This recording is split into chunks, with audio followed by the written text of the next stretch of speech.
Relativamente ao IRC, vamos então falar um pouco e para começar das alterações do Orçamento Geral do Estado para o ano de 2021, respeitantes ao IRC. Eu coloquei aqui a questão 25, começar na 25 e daí para a frente começa-se com o IRC. A primeira alteração diz respeito aos rendimentos obtidos imputáveis a estabelecimento estável em território português. É aditada uma disposição que especificamente determina a imputação ao lucro tributável do estabelecimento estável das entidades não residentes, os rendimentos derivados de vendas efetuadas a pessoas ou entidades com residência, sede ou direção efetiva em território português, de bens ou mercadorias idênticos ou similares aos vendidos através desse estabelecimento estável. Trata-se do artigo 3º e da base do imposto. As alterações ao conceito de estabelecimento estável de empresas não residentes, e aqui o artigo 5º, o artigo do estabelecimento estável, são introduzidas algumas especificações ao conceito de estabelecimento estável de entidades não residentes. As instalações, plataformas ou navios utilizados na prospecção ou exploração de recursos naturais são considerados como estabelecimento estável em território português quando a duração da sua atividade exceda 90 dias. E anteriormente estava previsto exceder 6 meses. Passa a estar especificamente previsto que é considerado estabelecimento estável a realização de atividades de prestação de serviços, incluindo serviços de consultoria, prestados por uma empresa, através dos seus próprios empregados ou de outras pessoas contratadas pela empresa para exercerem essas atividades em território português, desde que tais atividades sejam exercidas durante um período ou períodos que, no total, excedam 183 dias num período de 12 meses com início ou termo no período de tributação em causa. São ainda detalhadas as situações em que existe estabelecimento estável quando uma pessoa, que não seja comissionista ou qualquer outro tipo de agente independente, atue em território português em nome de uma empresa não residente, sempre que tenha poderes de intermediação e de conclusão de contratos que vinculem essa empresa de forma determinante para a sua celebração e de forma rotineira e sem alterações substanciais. Esses contratos podem ser efetuados em nome da empresa, para transmissão da propriedade ou cedência temporária de uso de bens pertencentes à empresa não residente ou para a prestação de serviços para essa empresa. Está prevista ainda a existência de estabelecimento estável se essa pessoa, que não seja comissionista ou qualquer outro tipo de agente independente, atue em território português em nome de uma empresa não residente, através da gestão de um depósito de bens ou mercadorias para entrega de bens ou mercadorias, ainda que não celebre os contratos anteriormente referidos. Deixa de ser considerada a existência de estabelecimento estável português pela mera existência de instalações ou depósito de mercadorias unicamente destinadas a armazenar ou a expor esses bens, quando não se destine também à entrega desses bens. Todavia, pode ser considerada a existência de estabelecimento estável em território português de uma empresa estrangeira a mera existência de instalações para exercer atividades de caráter preparatório ou auxiliar, referidas no número 8 do artigo 5º do Código do IRC. Quando essa empresa ou outra com quem mantém relações estreitas exerça atividades complementares nesse local ou em outros locais no território português que formem um conjunto coerente de atividades de natureza empresarial. Passa a considerar-se a existência de relações estreitas com outra empresa quando uma delas controla a outra, o que significa detenção direta ou indireta de mais de 50% dos direitos de voto. Ou ambas estejam sob controlo comum, detenção direta ou indireta de mais de 50% dos direitos de voto de ambas. Esta é a primeira alteração de base no código do IRC, ou seja, a questão do conceito de estabelecimento estável de empresas não residentes. Outra alteração no código do IRC prende-se com as tributações autónomas que incidem sobre viaturas ligeiras de passageiros híbridos plug-in, conforme o artigo 88, tributações autónomas do código do IRC.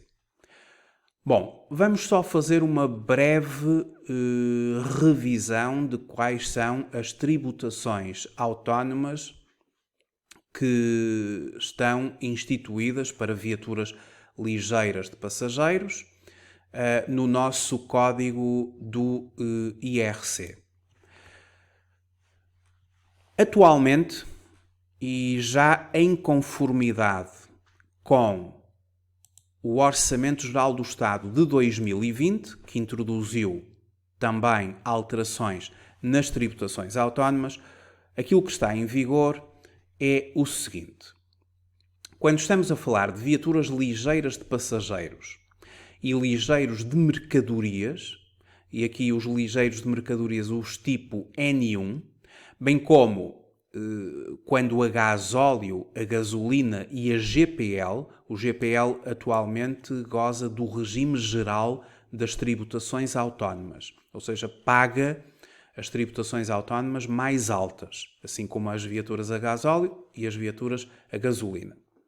Se o custo ou o preço de aquisição destas viaturas for inferior a 27.500 euros, a tributação autónoma sobre todos os encargos que estas viaturas provocam, e estamos a falar de encargos como o seguro, os combustíveis, as próprias depreciações contabilísticas do período, eventualmente alugueres, rendas, os próprios impostos incidentes sobre a sua posse, enfim, todos os encargos relacionados com viaturas ligeiras de passageiros, efetivamente, quando o seu valor é inferior a 27.500, 10%. Esses encargos também envolvem, obviamente, a manutenção da viatura ao nível de mecânicos. Todos aqueles encargos que nós, ao longo do ano, vamos reconhecendo na contabilidade. Se estas mesmas viaturas forem de custo ou valor de aquisição superior a 27.500 euros, igual ou superior a 27.500 euros, inferior a 35.000, 27,5%. Igual ou superior a 35.000, 35%. Teremos que aplicar 35% sobre o valor destes encargos gerados por estas viaturas. E depois, quando estivermos a preencher a declaração modelo 22, estes mesmos encargos, eles têm que começar por ser declarados no quadro número 13, as tributações autónomas, e aqui temos os encargos com viaturas ligeiras de passageiros e de mercadorias. Aqui no modelo 22, estes 25 deve ler-se 27,5, conforme está na nova redação. E depois colocamos aqui os vários encargos totais com as viaturas, os encargos, e depois multiplicamos pelas taxas. E o valor a pagar ao Estado de tributações autónomas, porque este quadro 13 do modelo 22 é para colocar o valor dos encargos, a chamada base tributável, porque quando vamos proceder ao cálculo do valor, das tributações autónomas, o valor de tributações autónomas a entregar ao Estado, pela via da declaração modelo 22, vai ter que ser colocado no campo 365, tributações autónomas, é o total das tributações autónomas previstas no artigo 88, e cujo rol de tributações autónomas que existem estão no quadro 13. E aqui coloca-se a base tributável, o valor sobre o qual as taxas incidem. Logo, em sintonia com aquilo que está previsto no artigo 88 do Código do IRC, quando estamos a falar de híbridos plug-in de valor inferior a 27.500 euros, aqui falamos do custo de aquisição, 5%, igual ou superior a 27.500, inferior a 35, 10%, igual ou superior a 35.000, 17,5%. É aqui que há uma alteração do Orçamento Geral do Estado para 2021, eu já vou referir, só quero antes disso, fazer ainda uma revisão. Aqui, para viaturas movidas a gás natural veicular, antigamente era gás natural veicular mais o GPL, que tinha toda esta redução. O GPL passou para o regime geral, isto já desde o Orçamento de 2020. E, portanto, estão a pagar tanto quanto as viaturas a gasóleo ou a gasolina, ou as viaturas ligeiras de mercadorias tipo N1. Portanto, o gás natural, quando inferior a 27.500, 7,5%, igual ou superior a 27.500, inferior a 35.000, 15%, igual ou superior a 35.000, 27,5%. Tratando-se de viaturas 100% elétricas, não tem nenhuma tributação autónoma. E daí este ser um ponto muito forte para a aquisição de viaturas elétricas no domínio das tributações autónomas. As viaturas elétricas não têm tributações autónomas, 100% elétricas. Ou seja, todos os encargos, os gastos que a empresa suporta com as viaturas elétricas não estão sujeitas a tributação autónoma. E depois as viaturas elétricas têm um limite muito alto, pelo menos comparativamente com as outras viaturas, quanto à aceitação fiscal da depreciação do período. A depreciação é aceite até ao valor de aquisição de 62.500 euros para viaturas elétricas. Se forem híbridas plug-in, 50.000 euros. Isto significa que a depreciação do período para efeitos fiscais é aceite até 25%, que é a taxa de depreciação para viaturas ligeiras de passageiros, 25% vezes 50.000 para híbridos plug-in, o que dá 12.500. Ou 25% vezes 62.500 para elétricos. Ou 25.000 euros para os ligeiros de passageiros. 25.000 euros vezes 25%, 6.250, depreciação fiscal. Se for viatura a GPL, a depreciação fiscal é aceita em 25% de 37.500 euros, que é o valor de aquisição aceito para efeitos da depreciação fiscal nas viaturas a GPL. E isto também funciona para efeitos da dedução do IVA. Ou seja, nós não podemos deduzir IVA da compra de uma viatura ligeira a gasóleo ou a gasolina, para a generalidade das empresas. O artigo 21 do Código do IVA não permite, é o artigo das exclusões ao direito à dedução, não permite a dedução de IVA para a aquisição de viaturas a gasóleo ou a gasolina, ligeiras de passageiros. Se for a GPL, até 37.500 euros de valor de aquisição e deduz metade do IVA. Híbridos plug-in, viaturas até 50.000 euros, podem deduzir o IVA. E 100% elétricas, podem deduzir o IVA até ao valor de aquisição de 62.500 euros. Se eu comprar uma viatura elétrica de 70.000 euros, não posso deduzir IVA. Se comprar uma viatura elétrica de 62.000 euros, posso deduzir IVA porque o seu valor é inferior a 62.500 euros. O que é que muda aqui com o Orçamento Geral do Estado? muda o conceito de híbrido plug-in.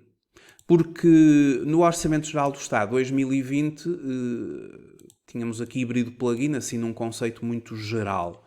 Agora, neste novo Orçamento Geral do Estado, para podermos usufruir destas taxas de 5, 10 ou 17,5, que são bem menores do que 5, 27,5 e 35, é o chamado regime geral, para podermos usufruir destas taxas, quando a empresa compra uma viatura híbrido plug-in, a viatura híbrido plug-in tem que corresponder às especificações que eu passo a referir.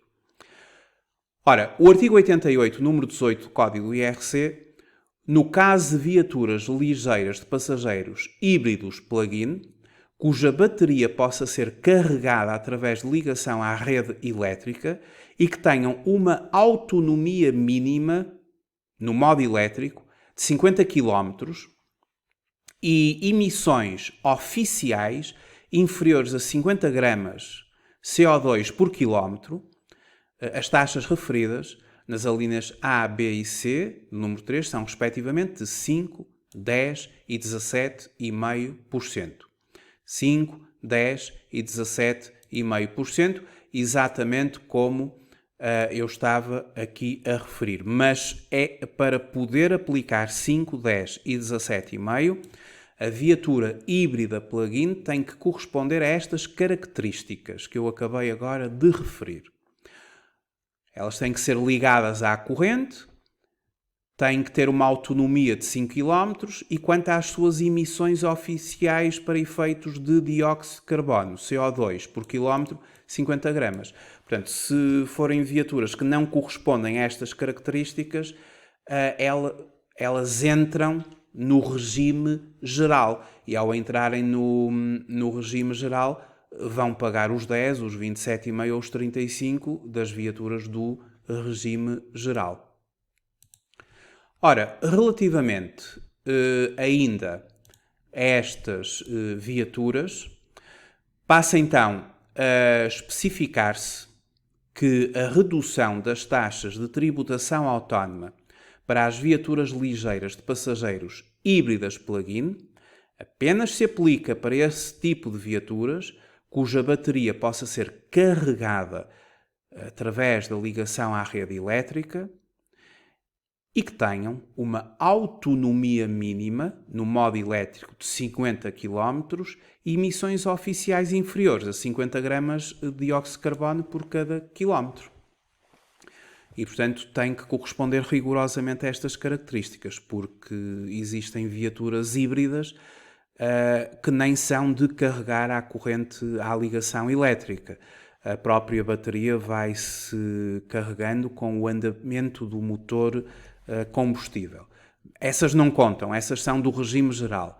Portanto, para ir para esta redução das taxas, tem que ter especificamente estas características que agora estão evidenciadas no artigo 88, número 18 do Código do IRC. Portanto, fica mais esta alteração.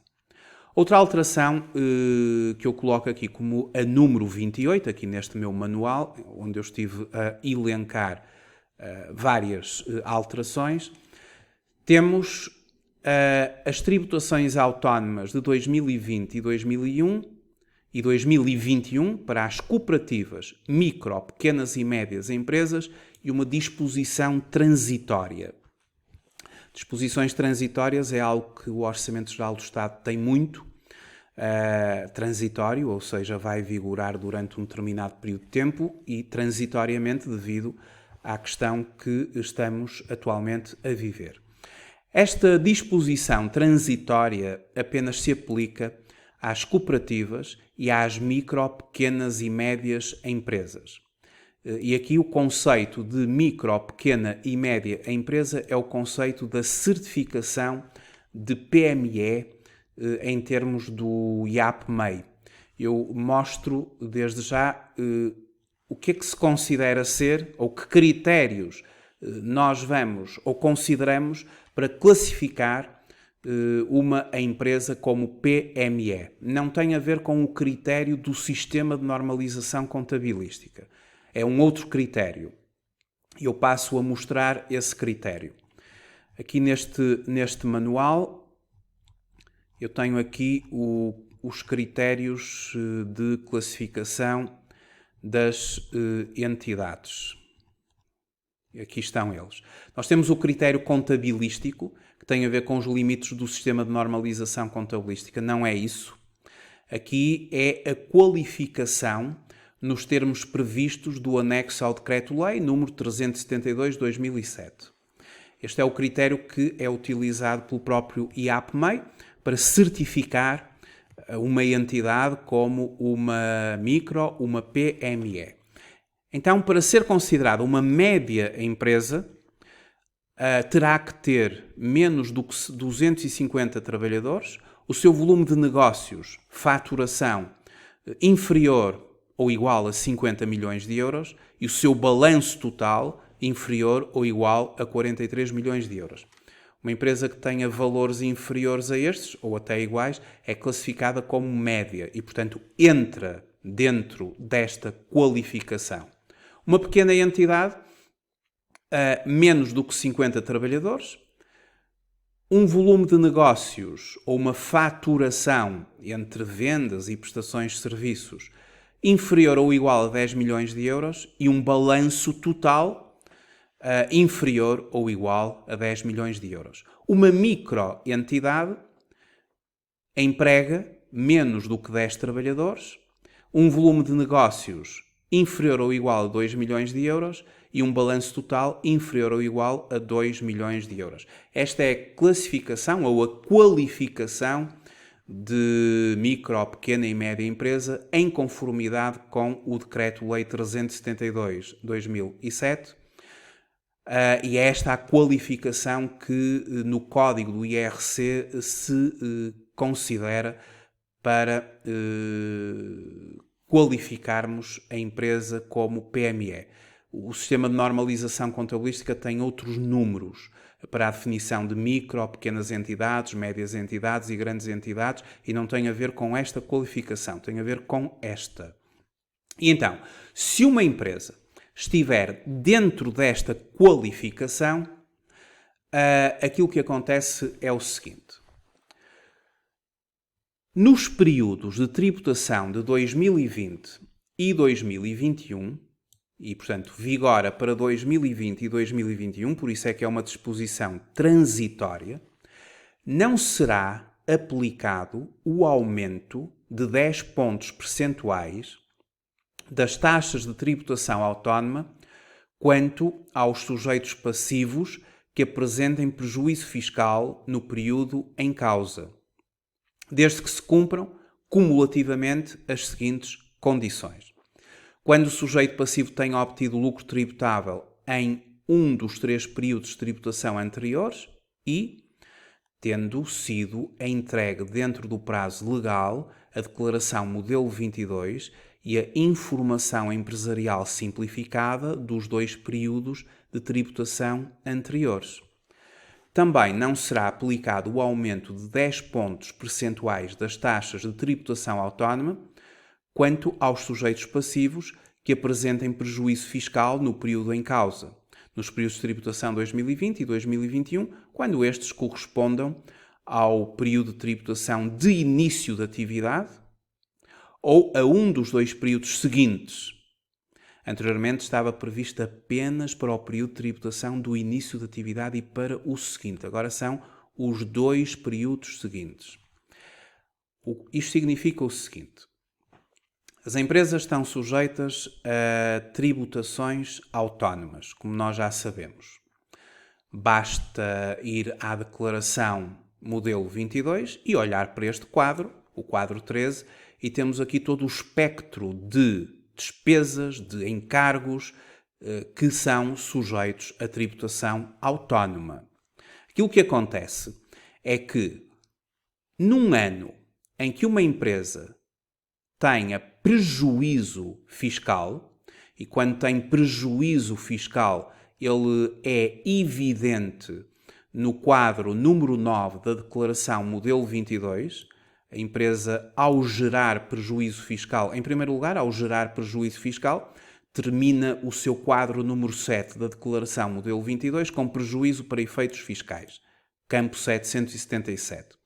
Este campo 777 ele passa para o quadro 09, no apuramento da matéria coletável, para prejuízo fiscal. Campo 301, prejuízo fiscal. E havendo aqui prejuízo fiscal, todas as tributações autónomas aumentam em 10 pontos percentuais, face àquilo que é o normal. Por exemplo, as despesas de representação, de acordo com o artigo 88, número 7, elas estão sujeitas a 10% de tributação autónoma. Se uma empresa tiver prejuízo fiscal, passam para 20%. Por exemplo, os encargos suportados com ajudas de custo e de compensação pela deslocação em viatura própria do trabalhador, conforme o artigo 88, número 9, estão sujeitas a 5% de tributação autónoma. Se a empresa tiver prejuízo fiscal naquele ano, passa para 15%. Ou seja, todas estas tributações autónomas, todos estes encargos, porque não se esquecer que o quadro 13 é a base tributável, são os encargos, os valores sobre os quais se aplica a tributação autónoma. Todos estes valores, cujas taxas a aplicar estão no respectivo artigo 88, aumenta sempre em 10 pontos percentuais naquele ano em que a empresa tem prejuízo fiscal. Portanto, há prejuízo fiscal, há agravamento das tributações autónomas em 10 pontos percentuais. Isto é o que acontecia. Só que, neste Orçamento Geral do Estado,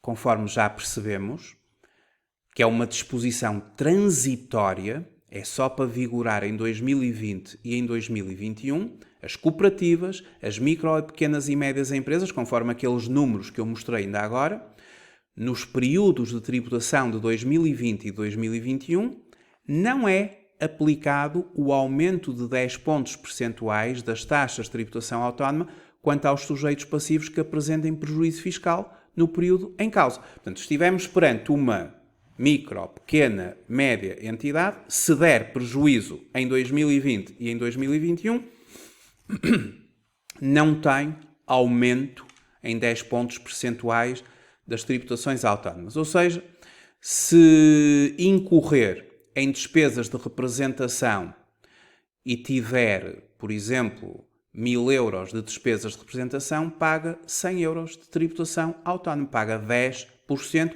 mesmo que no quadro 09 tenha declarado aqui o prejuízo fiscal no 301, que já vinha do quadro 7 no âmbito do prejuízo para efeitos fiscais. Isto é só para as micro, pequenas e médias empresas. As grandes empresas mantém-se o regime normal de serem agravadas em 10 pontos percentuais todas as tributações autónomas se naquele período gerar prejuízo fiscal. Claro que depois tem as empresas que cumprir com estas condições que eu referi. Quando o sujeito passivo tenha obtido lucro tributável em um dos 3 períodos de tributação anteriores, uma condição, e cumulativa, tenha sido entregue dentro do prazo legal a Declaração Modelo 22 e a Informação Empresarial Simplificada dos 2 períodos de tributação anteriores. Depois, também não será aplicado o aumento de 10 pontos percentuais das taxas de tributação autónoma quanto aos sujeitos passivos que apresentem prejuízo fiscal no período em causa, nos períodos de tributação 2020 e 2021, quando estes correspondam ao período de tributação de início da atividade ou a um dos 2 períodos seguintes. Anteriormente estava previsto apenas para o período de tributação do início da atividade e para o seguinte. Fica então assim que as empresas que iniciam, portanto, têm aqui este bónus, entre aspas, de não aplicar os 10 pontos percentuais. Quando, obviamente, incorrem em prejuízo fiscal, não há agravamento dos 10 pontos percentuais. Portanto, isto é uma norma transitória. O que significa que não é para durar para sempre, é para durar durante 2020 e 2021, conforme está estabelecido no Orçamento Geral do Estado. No ponto número 29, eu faço referência à suspensão dos pagamentos por conta. IRC, suspensão dos pagamentos por conta. Em 2021, as entidades classificadas como cooperativas ou micro, pequenas e médias empresas, outra vez o conceito de certificação de PME, que já todos compreendemos que tem a ver com os valores que eu há bocado estive a referir, as empresas abaixo destes montantes estão classificadas como pequenas, médias, micro entidades, portanto, usufruem de suspensão de pagamentos por conta. Isto também, obviamente, que é uma norma transitória. Em 2021, as entidades classificadas como cooperativas ou como micro, pequenas e médias empresas podem ser significa que, se quiserem, fazem na mesma os pagamentos por conta. Podem ser dispensadas dos pagamentos por conta, definidos pelos dispostos nos artigos 105 e 107 do Código do IRC. Essas entidades abrangidas pela referida dispensa, que pretendam efetuar o pagamento por conta, podem realizar esse pagamento nos termos e nos prazos definidos por lei. Isto é muito importante, nos termos e nos prazos definidos por lei, porque os pagamentos por conta, eles têm 3 prestações. A primeira prestação, que é até ao final de julho, a segunda prestação até ao final de setembro e a terceira prestação até ao dia 15 de dezembro. E quem quiser fazer as prestações faz nos prazos devidos, que é para depois não pagar juros de mora. E, portanto, não se pode confundir aqui esta norma transitória. Quem optar por fazer os pagamentos por conta terá que os fazer pela ordem correta. O primeiro é o primeiro, o segundo é o segundo, o terceiro é o terceiro. E terá que os fazer dentro dos prazos. Podem os sujeitos passivos optar por não os fazer e não terão penalização de não os fazer porque a norma suspende-os. Agora, a questão é a seguinte. Os pagamentos por conta surgem na declaração modelo 22. Os pagamentos por conta que nós fazemos nas empresas, estas 3 prestações, são adiantamentos. Adiantamentos por conta do imposto que será liquidado no fim, autoliquidado, porque é o próprio contabilista certificado que, ao preencher o quadro 10, faz ali o cálculo do imposto a pagar. O imposto a pagar é autoliquidado e os pagamentos por conta funcionam como antecipação. Uma empresa dá um determinado lucro tributável, depois aplica a taxa de IRC, forma-se a coleta, eventualmente a derrama estadual, forma-se a coleta total, depois temos mais o conjunto de derrama municipal. Tudo isto são componentes positivas que formam o imposto estimado para o período. Os pagamentos por conta, o pagamento especial por conta, funcionam como antecipações, bem como as retenções na fonte. E como antecipações significa que são deduzidos. Se eu faço pagamentos por conta, isso significa que os mesmos serão tidos em conta, serão declarados, os pagamentos por conta que eu faço, e já agora são declarados no campo 360, pagamentos por conta, e para subtraírem, eles deduzem, e daqui pode resultar que o contribuinte tenha a pagar ou tenha até a recuperar, caso os pagamentos por conta sejam superiores ao imposto liquidado. Uma empresa que não faz pagamentos por conta nenhuns e está autorizada a não fazê-los transitoriamente, não faz qualquer adiantamento E se não faz qualquer adiantamento, tem que pagar tudo de uma só vez, quando entregar a declaração modelo 22, e, portanto, a conta do IRC final, que virá no campo 367, enfim, não teve qualquer tipo de efeito de anestesia, entre aspas, que é o efeito que os pagamentos por conta, as retenções na fonte, o próprio pagamento especial por conta, o PEC, que funciona como uma dedução à coleta, aqui no campo 356, e só deduz até à concorrência da mesma, não havendo essa anestesia fiscal por antecipações que são feitas, bem, só há um destino, é depois ter que pagar tudo de uma vez.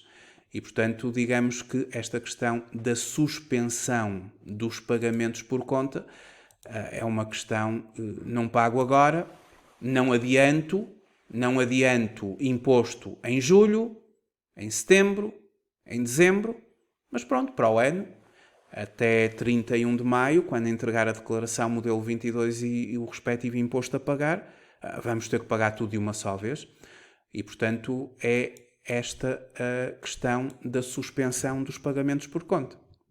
Agora, quem quiser fazê-los, as empresas que pretendem continuar a fazê-los, pois continuam, uma vez que se trata de uma dispensa, estão dispensadas. Mas, se quiserem, fazem. Se fizerem, têm que fazer pelaquela ordem correta, dentro dos prazos estipulados, para que depois não haja pagamento de juros por o pagamento ter sido feito fora do prazo. Bom, isto relativamente ao IRC, estas são as principais alterações. Agora vamos falar um pouco sobre alterações em sede de IVA.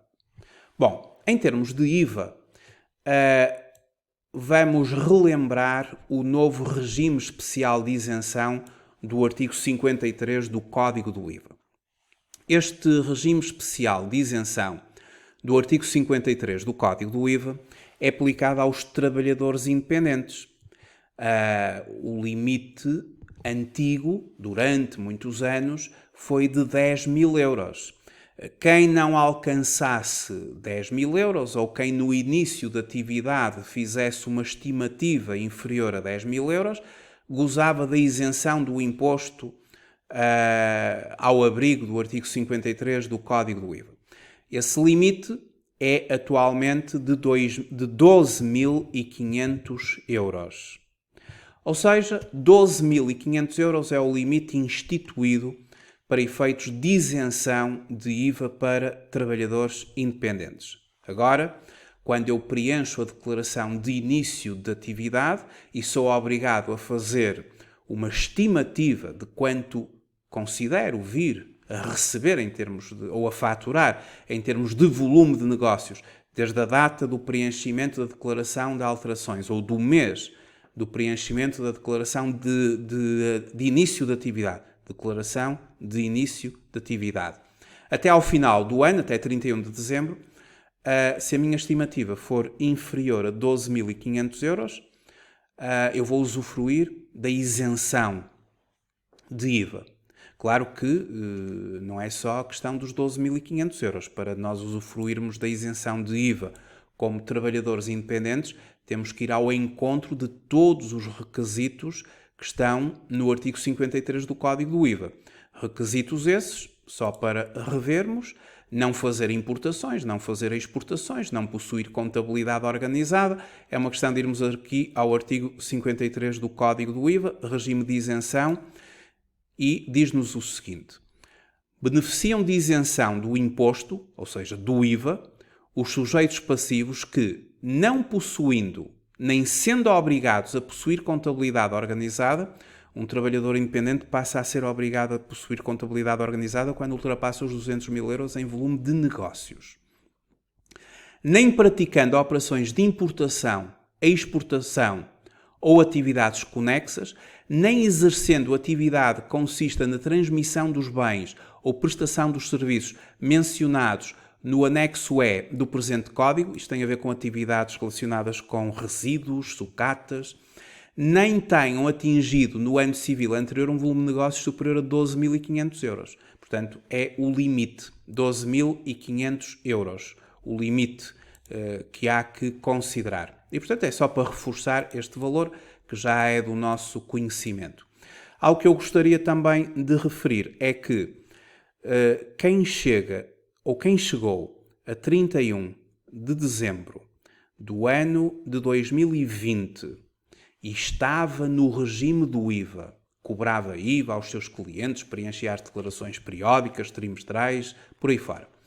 E a 31 de dezembro do ano 2020 verifica que o seu volume de negócios é inferior a 12.500 euros, porque este limite já foi instituído em 2020, a partir de abril de 2020, este limite passou a vigorar. Quem chegar ao final de 2020 e estava no regime do IVA e, entretanto, faturou 9.000, 10.000, 8.000, enfim, menos do que 12.500. Tem até ao dia 31 de janeiro, se quiser, porque é uma opção, 31 de janeiro de 2021, para preencher a declaração de alterações de atividade, de forma a poder usufruir do regime de isenção do artigo 53, ou seja, passar para isento. Da mesma forma, quem, entretanto, estava isento em 2020 e chega a 31 de dezembro de 2020 e ultrapassa o limite, vai perder a isenção.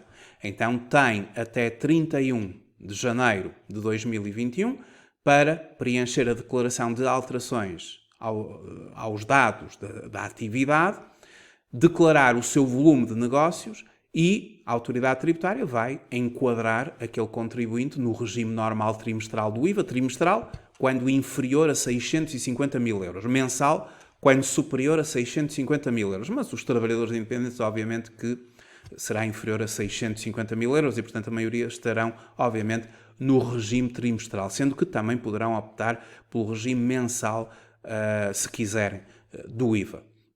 Ou seja, da mesma forma que ultrapassar este limite obriga, durante o mês de janeiro, a preencher uma declaração de alterações e passar para o regime normal trimestral do IVA e começar a preencher as declarações do IVA, quem não alcança o limite e que estava enquadrado no IVA pode, se quiser, porque é uma opção, requerer, através do preenchimento da declaração de alterações, até 31 de janeiro de 2021, requerer isenção de IVA e ficará abrangido pelo artigo 53 do Código do IVA.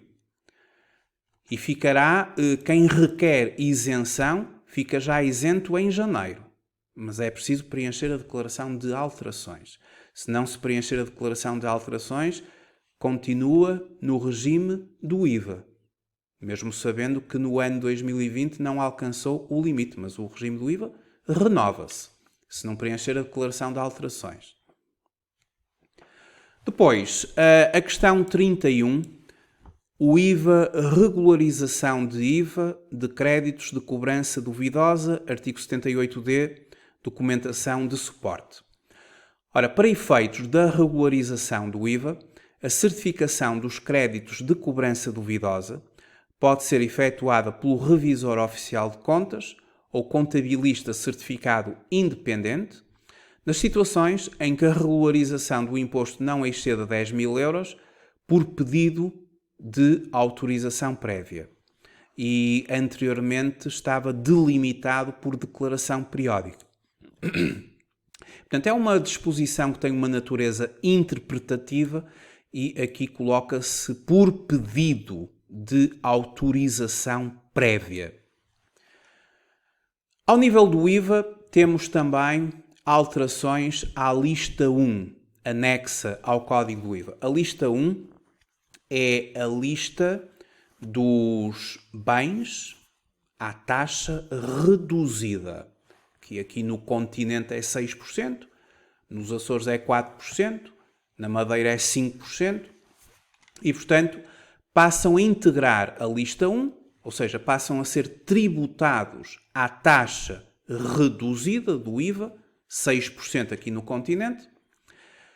As castanhas e os frutos vermelhos congelados, bem como as empreitadas de reabilitação de imóveis que sejam contratados pelos investimentos habitacionais da Madeira ou pela Direção Regional de Habitação dos Açores. Portanto, aqui estes alimentos e aqui os frutos vermelhos congelados passam a estar sujeitos à lista 1, 6%. Também em termos de IVA, a taxa reduzida para as máscaras e gel desinfetante, ou seja, é estendida para o ano de 2021 a aplicação da taxa reduzida às transmissões de bens em território nacional, às importações e às aquisições intracomunitárias de bens aos seguintes bens: as máscaras de proteção respiratória e gel desinfetante cutâneo, com as especificidades constantes de despacho dos membros do Governo responsáveis pelas áreas da economia, das finanças e da saúde. Esta taxa reduzida está atualmente prevista no artigo 3º da Lei nº 13/2020, 7 de maio, com a aplicação até ao final de 2021 e agora, transitoriamente, e também é uma norma transitória, prevê-se que a sua aplicação se estenda ao ano de 2021. Também isenção de IVA para as transmissões de bens em território nacional e às aquisições intracomunitárias de bens, aplicável aos bens necessários para combater os efeitos do surto Covid-19. Depois, em termos de IVA, o pacote do comércio eletrónico, ou seja, um novo regime de vendas à distância intracomunitária de bens e vendas à distância de bens importados. O Orçamento Geral do Estado prevê também o regime de restituição do IVA para algumas entidades isentas. O regime de restituição do IVA, previsto no Decreto-Lei 84/2017, de 21 de julho, passa a prever a sua aplicação às instituições de ensino superior do Sistema Nacional de Ciência e de Tecnologia. Algo importante para nós, cidadãos e contribuintes, é a medida do e-voucher. Esta medida é um programa de apoio e estímulo ao consumo nos setores de alojamento, cultura e restauração. Em que é que isto consiste? É um programa temporário de apoio e estímulo ao consumo, isto é sempre na perspectiva dos consumidores,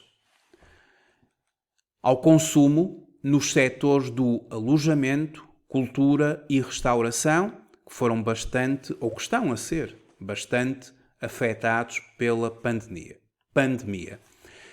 Este mecanismo permite ao consumidor acumular o valor correspondente à totalidade do IVA suportado nas despesas em restaurantes, turismo e cultura durante um trimestre.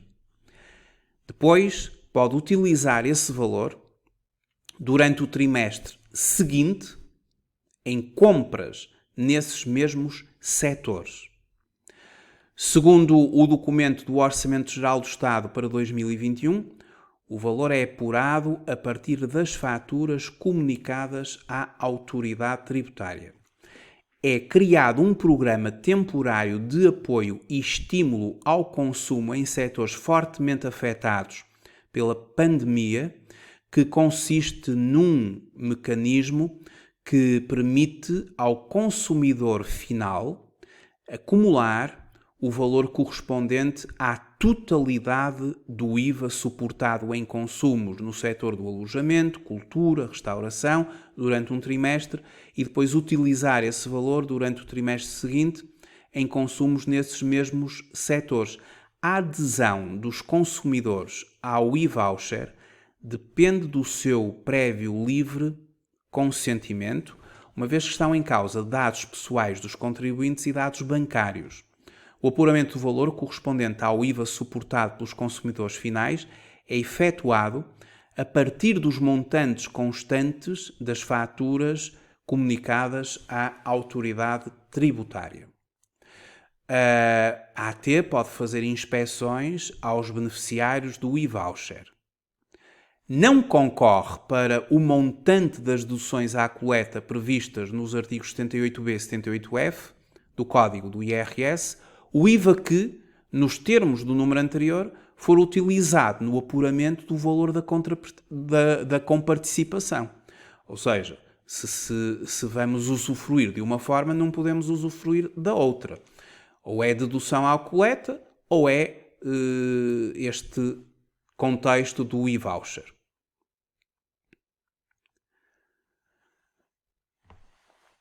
Muito sucintamente, há algumas alterações que este Orçamento Geral do Estado para o ano 2021 traz ao nível do Estatuto dos Benefícios Fiscais. Bom, em primeiro lugar, um regime especial do mecenato é aditado ao regime fiscal do mecenato social, e agora o número 3 do artigo 62 do Estatuto dos Benefícios Fiscais, os beneficiários, entidades hospitalares e EPEs. Este tipo de mecenato social prevê a dedução fiscal dos donativos atribuídos a estas entidades de um gasto do período até ao limite de 8 por mil do volume de vendas ou dos serviços prestados. Portanto, as entidades que concederem donativos a este tipo de organismos passam a ter um benefício fiscal em sede de IRC. Trata-se de um benefício fiscal que opera por dedução ao rendimento e, consequentemente, estes benefícios fiscais do artigo 62 são benefícios que, ao nível da declaração modelo 22, eles consistem em ajustamentos fiscais a deduzir ao rendimento. E, portanto, eles são enquadrados no âmbito dos benefícios fiscais do quadro 7 da declaração modelo 22, concretamente o rol de benefícios fiscais no campo 774 e que depois terão que ser justificados no anexo ao modelo 22 para os benefícios fiscais. Também ainda no Estatuto dos Benefícios Fiscais, o mecenato cultural.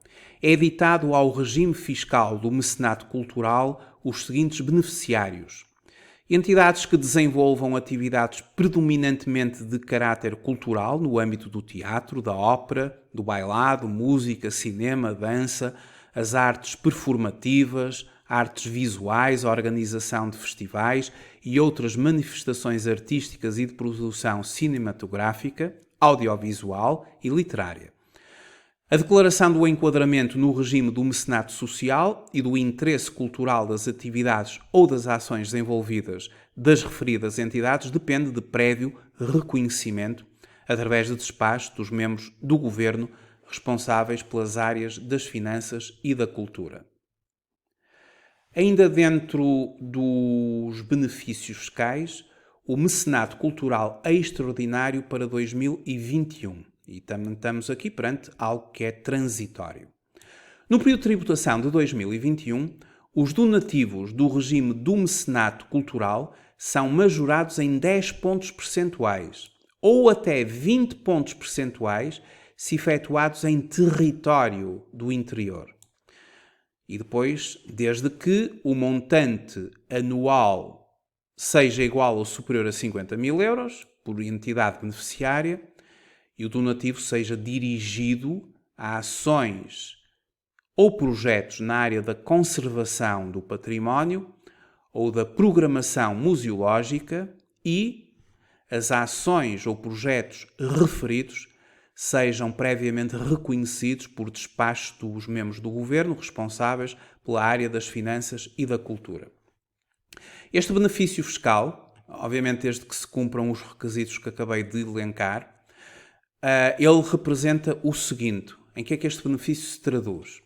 Este benefício fiscal do mecenato cultural é extraordinário para 2021, pode ser considerado como gasto ou perda do período até 12 por mil do volume de negócios da empresa, 12 por mil, elevado em 50% do limite anterior.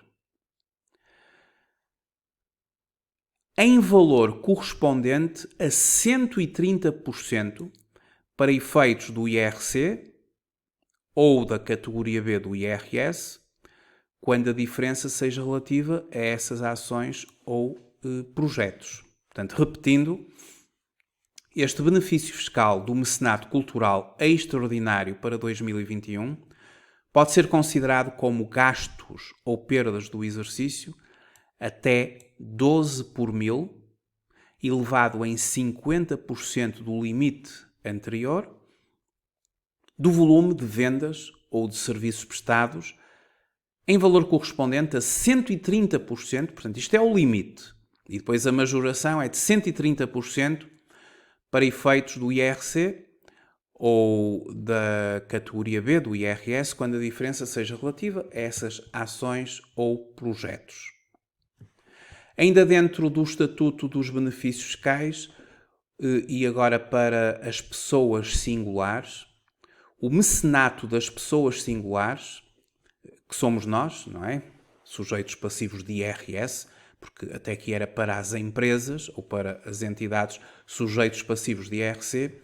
Agora aqui eu considerei a alteração 42, tem a ver com quem é sujeito passivo em sede de IRS.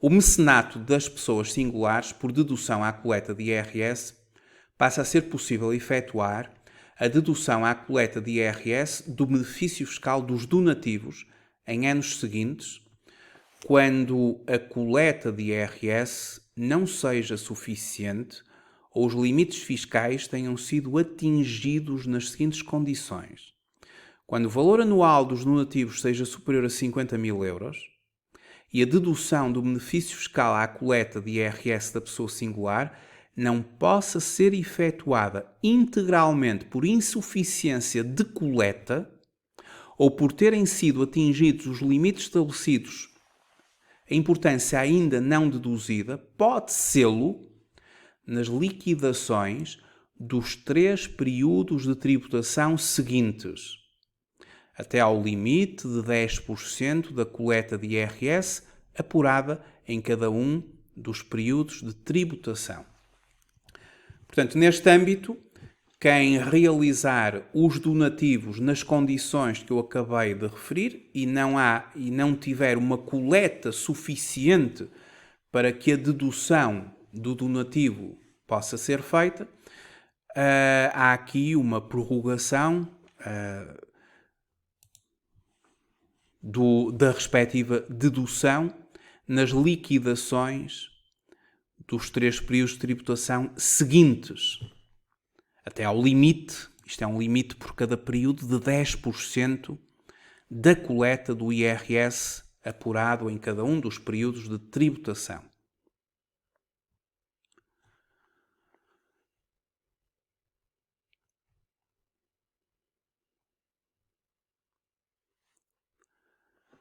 Bom, ainda dentro das alterações ao Orçamento Geral do Estado, o regime extraordinário e transitório de incentivo à manutenção de postos de trabalho. Isto aqui já para as empresas.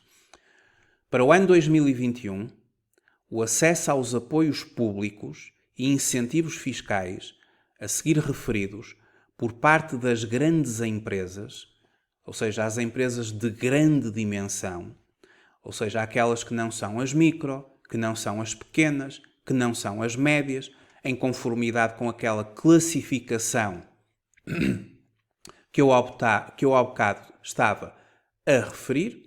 Portanto, esta classificação, ou seja, todas as empresas que desta vez não estão nesta classificação e que são as grandes empresas. O que é que são grandes empresas? Grandes empresas são aquelas que têm trabalhadores acima de 250, têm um volume de negócios acima de 50 milhões e têm um balanço acima de 43 milhões. Portanto, essas empresas, consideradas grandes empresas, como resultado líquido positivo no período 2020, é condicionado à observância da manutenção do nível de emprego. Apoios públicos e incentivos abrangidos por este regime extraordinário e transitório. Portanto, para estas empresas poderem usufruir destes apoios, elas têm que manter postos de trabalho. E os apoios são as linhas de crédito com garantias do Estado, relativamente ao período de tributação de 2021, remuneração convencional do capital social, o artigo 41A do Estatuto dos Benefícios Fiscais, e no âmbito do Código Fiscal do Investimento, os regimes de benefícios fiscais contratuais ao investimento produtivo, relativamente a novos contratos, o regime fiscal do apoio ao investimento e sistema de incentivos fiscais em investigação e desenvolvimento empresarial, o CIFID 2, bem como o crédito fiscal extraordinário ao investimento. Portanto, para manterem estes apoios, efetivamente, estas empresas de grande dimensão, elas terão que manter postos de trabalho.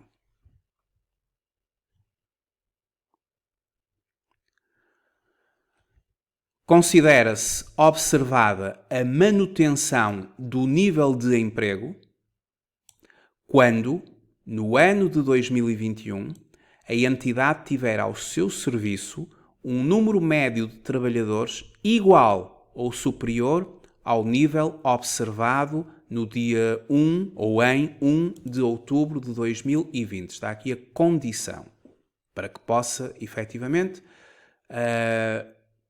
poder usufruir destas linhas, destes incentivos.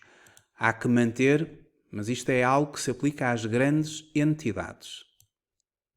A manutenção do nível de emprego ou dos postos de trabalho durante o ano de 2021. E, portanto, sempre aferido comparativamente ao nível observado a 1 de outubro de 2020. Depois temos apoios relativamente à implementação do ficheiro SAFT e relativo à contabilidade e ao código QR das faturas.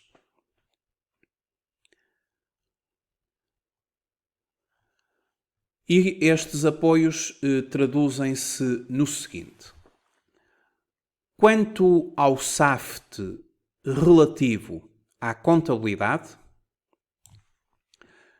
a prorrogação da implementação dos novos procedimentos de submissão do SAFT relativa à contabilidade para efeitos do pré-preenchimento dos anexos A e I da informação empresarial simplificada. Há aqui estes anexos que nós temos na informação empresarial simplificada, o anexo A, que este ficheiro SAFT vai pré-preencher, mas relativamente a esta obrigatoriedade do pré-preenchimento pela submissão do SAFT, temos aqui a prorrogação.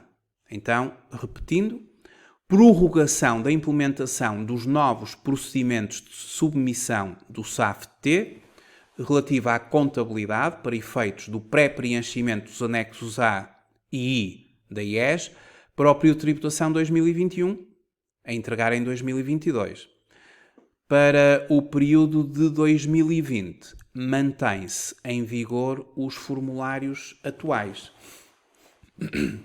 Portanto, estava previsto já em 2020, aliás, já está previsto há bastante tempo e tem vindo a ser sucessivamente prorrogado, mas a última prorrogação era de enviar este ficheiro para termos estes anexos pré-preenchidos já em 2020. Tinha sido prorrogado para 2020, na IES que se entregará em 2021. Mas agora, este novo Orçamento Geral do Estado faz uma nova prorrogação da implementação dos novos procedimentos do SAFT relativo à contabilidade para efeitos do tal pré-preenchimento dos anexos A e I da IES para o período de tributação 2021, cuja IES é entregue em 2022. Portanto, para já, o prazo está para os elementos de 2021 a serem entregues em 2022. 2020 a ser entregue em 2021 ainda não é para submeter este ficheiro de acordo com as orientações do Orçamento Geral do Estado. Quanto ao código de barras bidimensional, relativamente à faturação, é prorrogada a obrigação da implementação do código nas faturas e outros documentos fiscalmente relevantes para o ano de 2022. Portanto, aqui também é prorrogado para o ano de 2022. Claro, podendo ser implementado facultativamente no ano 2021 para aquelas entidades que assim o entenderem.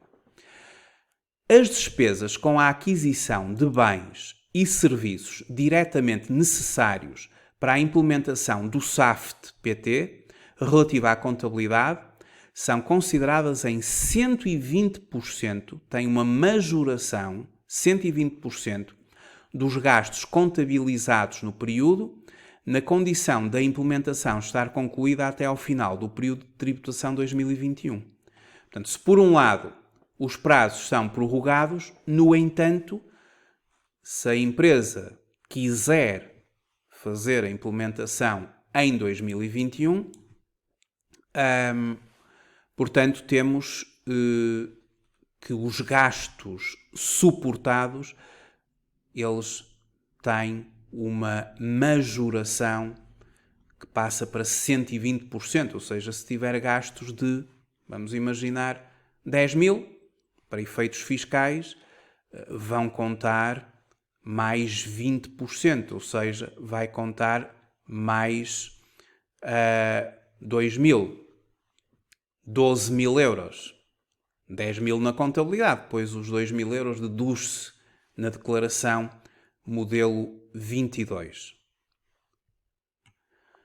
As despesas com a aquisição de bens e serviços diretamente necessários para a implementação do código QR e ATCUD são consideradas em 140% dos gastos contabilizados do período, na condição de o sujeito passivo passar a incluir o código QR em todas as suas faturas e outros documentos fiscalmente relevantes até ao final do primeiro trimestre de 2021.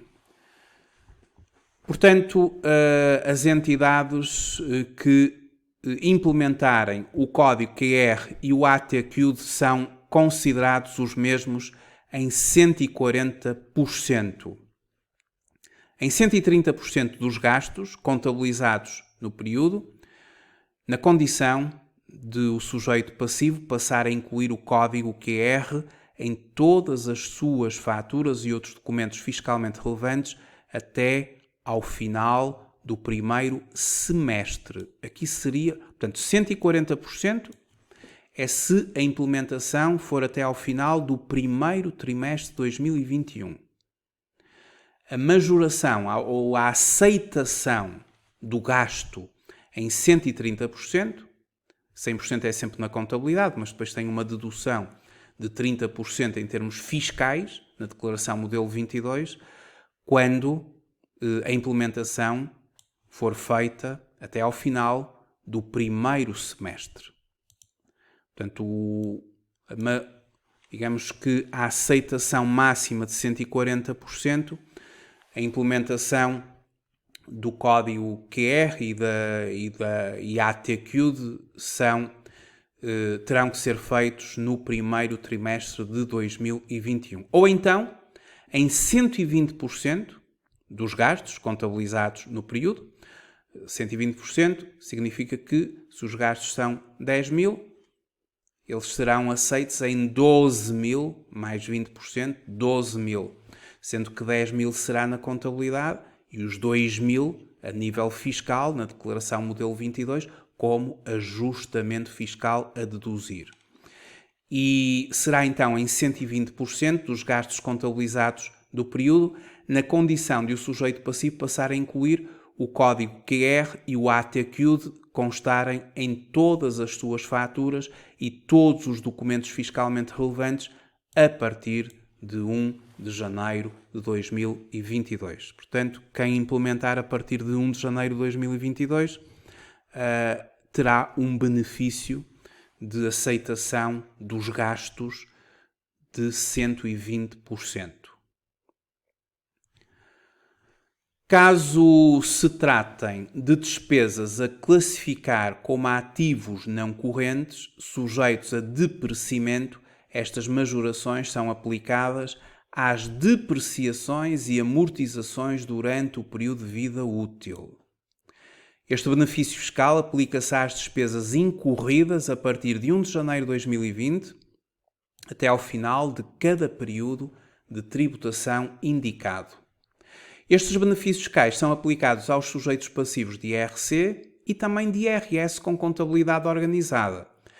E aqui temos os trabalhadores independentes, categoria B, rendimentos empresariais profissionais, quando com contabilidade organizada. E que sejam classificados como micro ou pequenas e médias empresas, no tal conceito de certificação. Portanto, estes benefícios que eu agora estive a indicar, da implementação do ficheiro SAFT e do código QR,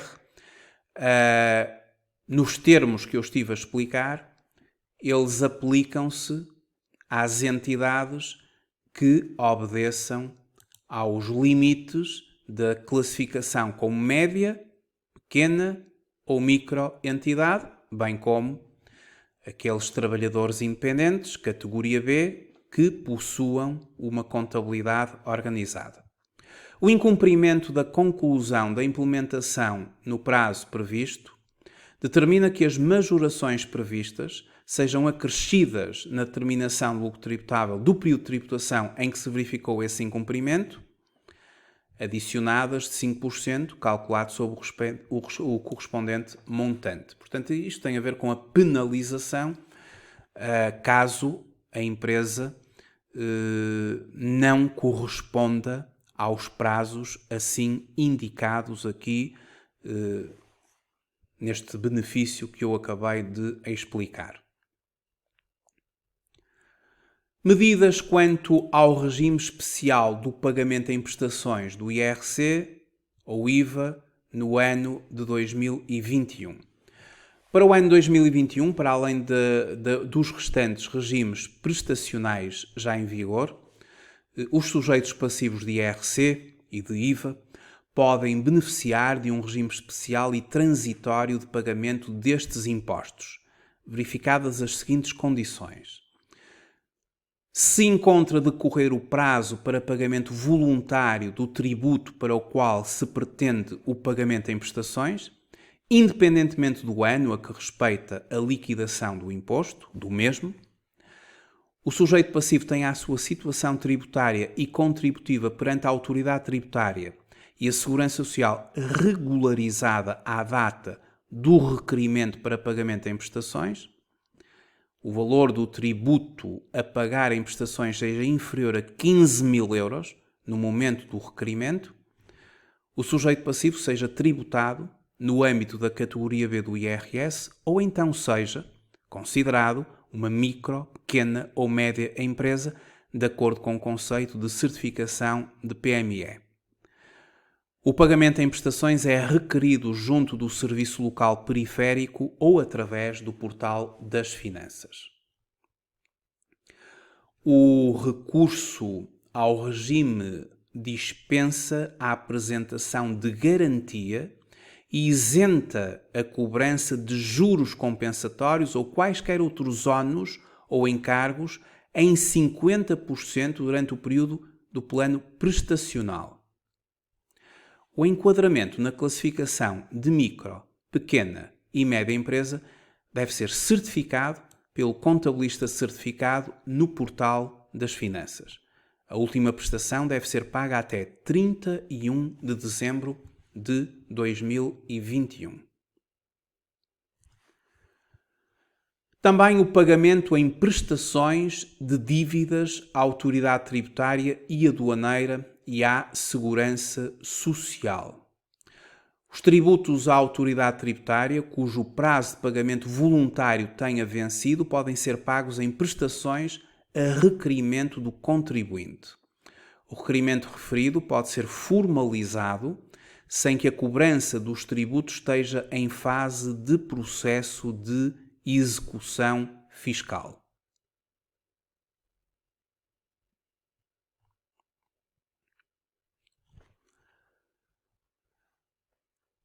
Queria também fazer uma referência ao imposto de selo sobre o crédito ao consumo.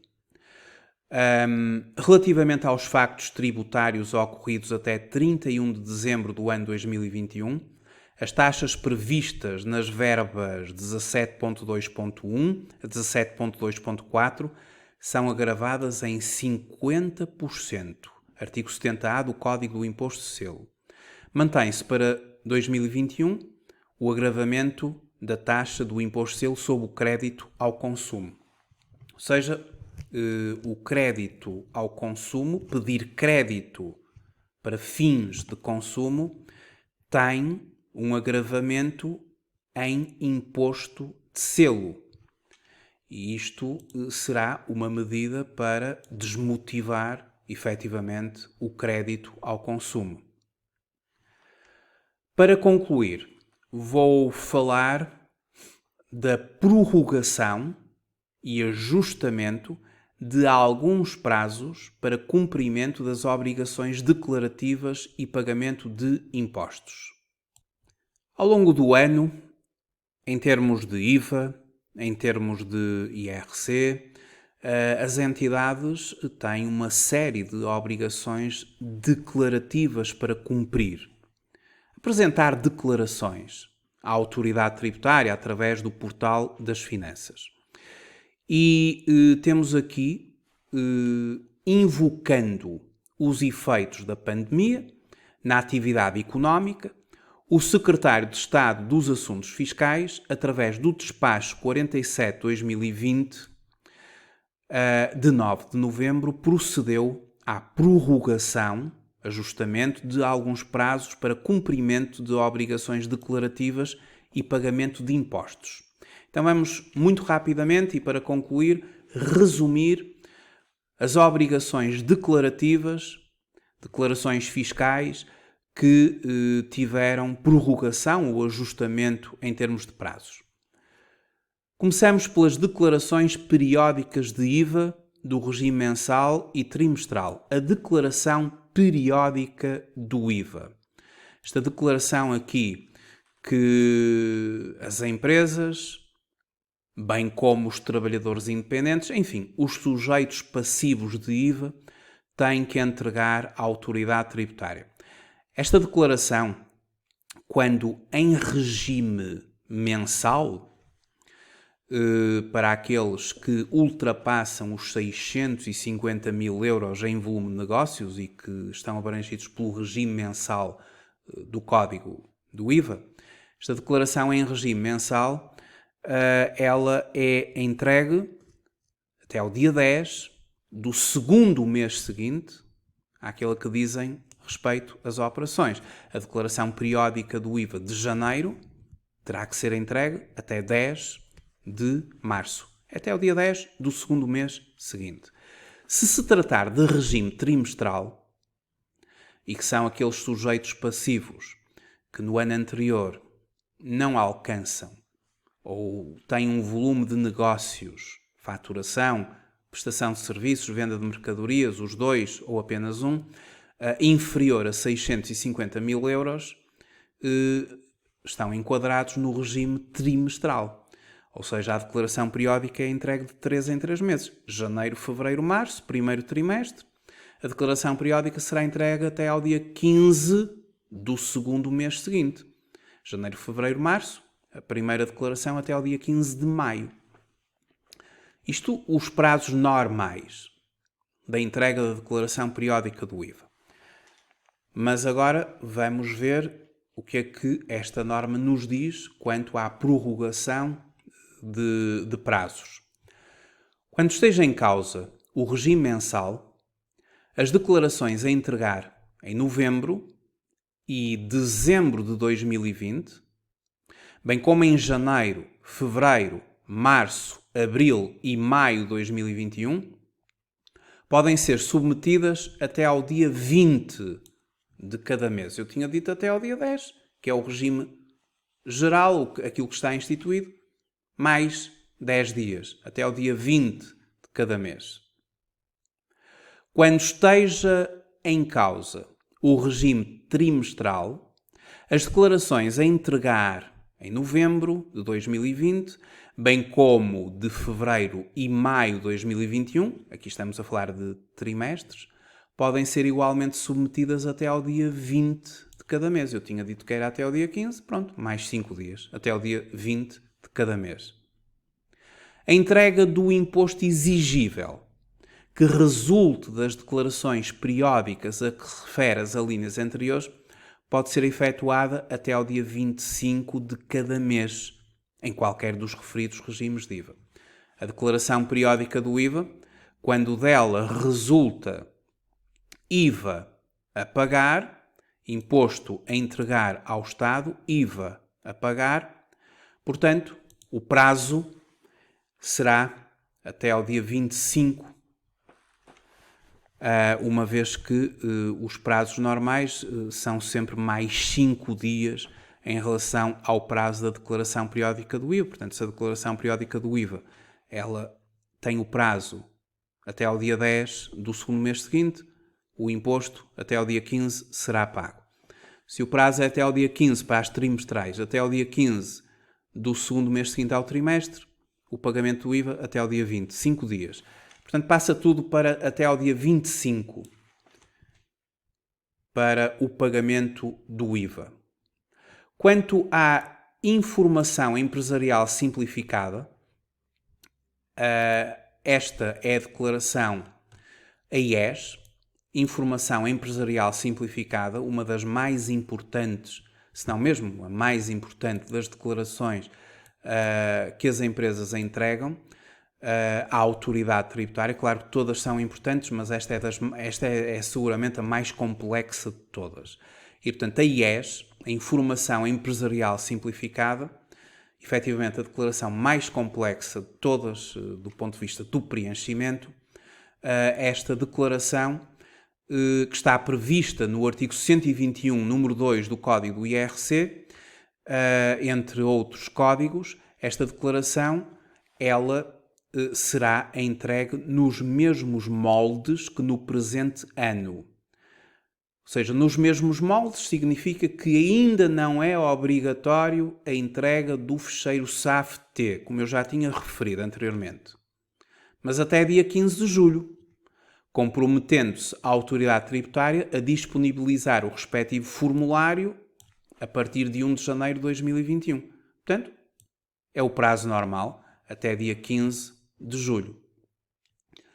Quanto à declaração modelo 10, a declaração modelo 10, ela tem que ser entregue até ao dia 25 de janeiro. Este ano é até ao dia 25 de janeiro. Peço desculpa, até ao dia 25 de fevereiro. Este ano será até ao dia 25 de fevereiro a entrega da declaração modelo 10. A declaração onde são declarados os rendimentos, as retenções na fonte, de todos aqueles que não são os trabalhadores dependentes residentes da empresa, e esses vão sendo declarados na DMR-AT, Declaração Mensal de Remunerações AT. Os restantes, trabalhadores independentes, categoria B, prediais, capitais, etc., eles têm que ser declarados aqui nesta declaração modelo 10 e o prazo é até ao dia 25 de fevereiro. Os inventários continuam a ser comunicados sem serem valorizados, tal como no presente ano, e a declaração modelo 22, aquela declaração que eu já hoje várias vezes referi, a declaração modelo 22, a declaração do IRC da empresa, onde se faz a passagem do resultado contabilístico ao resultado fiscal no quadro 7 e se faz o próprio cálculo do imposto no quadro 10. Esta declaração, as obrigações da entrega da declaração periódica de rendimentos IRC do período de tributação 2020 e respectivo pagamento, previstos no número 1 do artigo 120 e na linha B do número 1 do artigo 104 do Código do IRC, sejam disponibilizados para submissão no Portal das Finanças no máximo a partir de 1 de março de 2021. Portanto, aqui o que a Autoridade Tributária nos diz é que se compromete a disponibilizar a submissão desta declaração no Portal das Finanças a partir de 1 de março de 2021. O prazo da entrega desta declaração ela é até 31 de maio e agora teremos que ver se esse prazo será prorrogado. Aqui não diz nada, só diz é que a Autoridade Tributária disponibiliza a submissão a partir de 1 de março.